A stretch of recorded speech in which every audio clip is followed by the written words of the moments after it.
Bonjour à tous, ici le tandem des Europes et des hommes, partis sur les routes de France pour assembler les propositions des citoyens pour améliorer l'Europe de demain. Nous arrivons à la fin de notre deuxième semaine, à savoir 14 jours sur 209 que compte notre tour. Cette semaine fut consacrée à l'ancienne Picardie, aujourd'hui dans les Hauts-de-France, puisque nous avons dans l'ordre été à Abbeville, Flixecourt, Bouchon, Amiens, Laon, Compiègne, Pierrefonds, Brasseuse, Senlis, Chantilly, Nogent-sur-Oise, Beauvais et Gerberoy.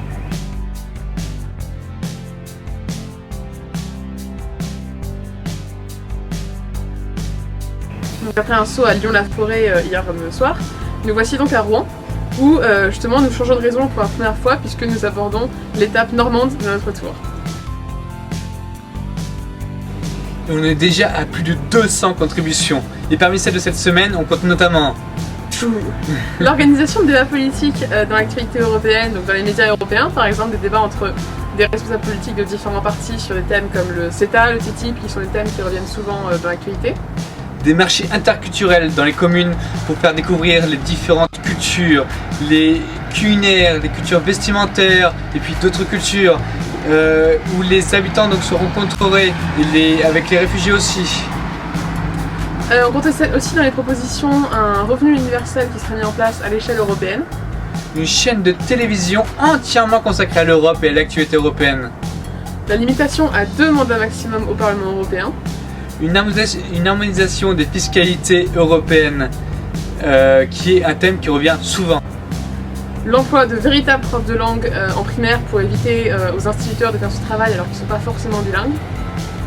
Et un TripAdvisor des lieux méconnus en Europe. Nous voilà partis pour un pfiou de la place. Nous, c'est des Europes et des hommes. L'association... Ouais, voilà.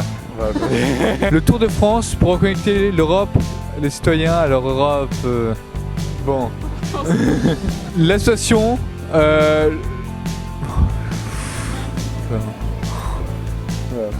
pense que c'était bien la première.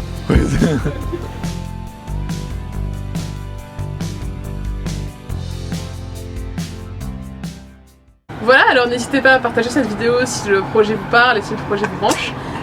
Sinon, pour nous suivre plus en détail et pour suivre le tour un peu au quotidien, vous pouvez aller faire un tour sur la page Facebook du projet. On a aussi un compte Twitter, un compte Instagram, un site internet, et donc tous les liens sont dans la description de la vidéo. Voilà. Et rendez-vous la semaine prochaine pour l'épisode 3 de notre périple franco-européen.